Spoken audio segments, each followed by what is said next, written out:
ભારતીયોને સાયબર ફ્રોડનો શિકાર બનાવતી ચાઇનાની સાયબર ગેંગ પાકિસ્તાનમાં પોતાનું નેટવર્ક ચલાવી રહી હોવાનો ઘટસ્ફોટ વચ્ચે ક્રાઇમ બ્રાન્ચને મોટા મીટબોલ અને થોડું તાજું માંસ નામના ચાઇનીઝ માફિયાઓ સાથેની ચેટના 335 સ્ક્રીનશોટ મળી આવ્યા હતા, જેમાં ચાઇનીઝ ગેંગ પોતાનું હેડક્વાર્ટર બર્માથી પાકિસ્તાન શિફ્ટ કરી રહ્યા હોવાનો ઉલ્લેખ હતો, જેમાં બંને રાજસ્થાનીઓએ એકાઉન્ટની કિટ પૂરી પાડતા બોટાદના વતની અને હાલ સુરત નંદુ ડોશીની વાડીમાં રહેતા સંજય રામજી ગાબુને પણ ઝડપી લેવાયો હતો. ક્રાઇમ બ્રાન્ચે શનિવારે સ્ટેશન વિસ્તારની હોટેલ જનતા ઇનના ચોથા માળે રેડ કરી હતી. રાજસ્થાની 20 વર્ષીય રામ સ્વરૂપ શિવનાથ રામ બિશ્નોઈ અને જંબલેશ્વરના સાગર ભગીરથ રામ બિશ્નોઈને ઝડપી લીધા હતા. તેમની પાસેથી 8 mobile phone, 3 debit card, 2 sim card તથા લિવાઇસ અને જેક્સ એન્ડ જોન્સ કંપનીના બૂટ, કપડા સહિત 5,31,000ની મત્તા કબજે કરાઈ હતી. આરોપીઓના મોબાઈલ ફોનના ડેટા સર્ચ કરતા પાકિસ્તાન અને ચાઇના પ્રેરિત સાયબર ફ્રોડનું મોટું નેટવર્ક હાથ લાગ્યું હતું. આરોપીઓના મોબાઈલ ફોનમાંથી ચેટિંગના 335 સ્ક્રીનશોટ્સ મળી આવ્યા હતા, જેમાં સુરતથી ઝડપાયેલા આરોપી અને બુકી પિકિંગ રોબોટ રેમ નામની ટેલિગ્રામ ગ્રુપ ઓપરેટ કરતા ચાઇનીઝ માફિયા સાથેનું ચેટિંગ હતું.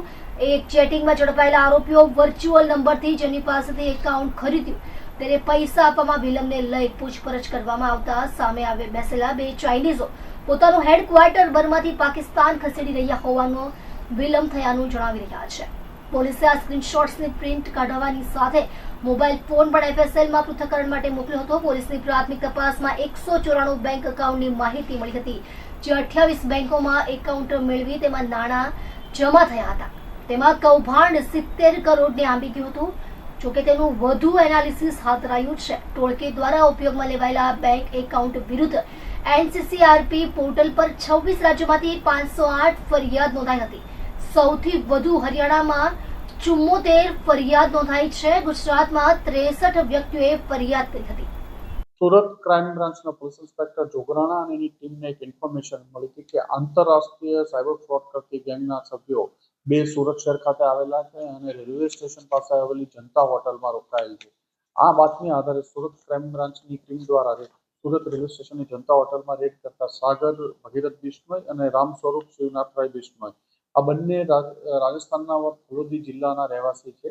એ બંનેને પકડી પાડવામાં આવ્યા હતા. આમની પૂછપરછ દરમિયાન આમની પાસેથી અલગ અલગ મોબાઈલ 8 મોબાઈલો મળી આવ્યા, ડેબિટ કાર્ડ 3 મળી આવ્યા છે, સિમ કાર્ડ, કેશ, પછી અલગ અલગ બેંકોના એકાઉન્ટ્સની ડિટેલ અને એમના ફોનમાં હિસાબ માટે એક ડાયરી રાખી હતી એ મળી આવી અને એના ફોનના સ્ક્રીનશોટમાં 335 જેટલા સ્ક્રીનશોટ રિકવર કરવામાં આવ્યા. એક આંતરરાષ્ટ્રીય સાયબર ફ્રોડનું મોટું નેટવર્ક પ્રાથમિક દ્રષ્ટિએ જણાયું હતું. સુરત ક્રાઇમ બ્રાન્ચની ટીમ દ્વારા વધુ બોટાદ ખાતેથી એક ગાબુ સંજય રામજીભાઈનાની પણ ધરપકડ કરવામાં આવી છે. આ જ કેસમાં આ લોકોની પૂછપરછ કરતા આ બંને ફલોદી રાજસ્થાનના રહેવાસી છે. રાજસ્થાનના અન્ય આરોપીઓ સાથે સુરત ખાતેથી અલગ અલગ લોકો પાસેથી બેંક કીટો, ડેબિટ કાર્ડો મેળવવામાં આવતા હતા. આ ડેબિટ કાર્ડો આ લોકો રાજસ્થાન લઈ જતા હતા. રાજસ્થાન ખાતે લઈ જઈ આ લોકો આમાંથી પૈસા જે ટેલિગ્રામ ગ્રુપના માધ્યમથી જે રાજસ્થાનના આરોપીઓ છે બિશ્નોઈ બંને એ ત્યાંથી ચાઇનીઝ લોકોના મ્યાનમારના લોકોના સંપર્કમાં હતા. ટેલિગ્રામ મારફતે આ લોકોના સંપર્કમાં આવ્યા હતા. આ લોકોના આ એકાઉન્ટ જે સુરતથી મેળવવામાં આવતા હતા એકાઉન્ટોની ડિટેલ આપવામાં આવતી. આ એકાઉન્ટોમાં પૈસા ટ્રાન્સફર થાય અને પૈસા રાજસ્થાન અને અલગ અલગ રાજ્યોમાંથી આ લોકો આ ડેબિટ કાર્ડ મારફતે ઉપાડી વિડ્રો કરતા હતા. આ પૈસાને એક આંગળીયા પેઢીઓમાં આપે. આંગળીયા પેઢીથી ડાર્ક વેબથી લોકો એના યુએસડીટી ખરીદી અને એ ટ્રાન્સફર મ્યાનમાર અને ચાઇનીઝ લોકોને આ પણ ટ્રાન્સફર કરવામાં આવતા હતા. પ્રાથમિક દ્રષ્ટિએ આ લોકોના જે એકાઉન્ટ્સ જોવામાં આવ્યા તો એનસીસીઆરપી પોર્ટલ ઉપર 194 બેંકોના અલગ અલગ એકાઉન્ટો આમની પાસેથી મળ્યા હતા. જે બેંકોના એકાઉન્ટો 194 મળ્યા અલગ અલગ બ્રાન્ચોને, જેમાં વધુ જોઈએ તો સિટી યુનિયન બેંકના 68 છે, પણ PNB, state bank of India, UBI, ICICI bank વગેરે બેંકોના અલગ અલગ એકાઉન્ટ મળ્યા હતા.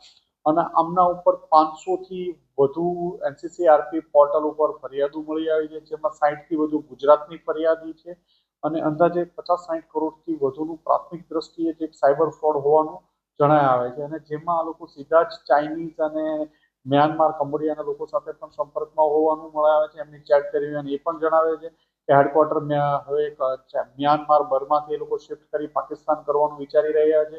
એવા મોબાઈલમાંથી સ્ક્રીનશોટ પણ મળી આવ્યા છે. અને એક આંતરરાષ્ટ્રીય નેટવર્ક શોધવામાં સુરત ક્રાઇમ બ્રાન્ચને સફળતા મળી છે અને વધુ આ બાબતનું ઇન્વેસ્ટિગેશન ચાલુ છે. સુરતમાં કઈ જગ્યા પર? આ લોકો સુરતમાં રેલવે સ્ટેશન પાસે જનતાનગર પાસે છે, જનતાનગર હોટલમાંથી મળી.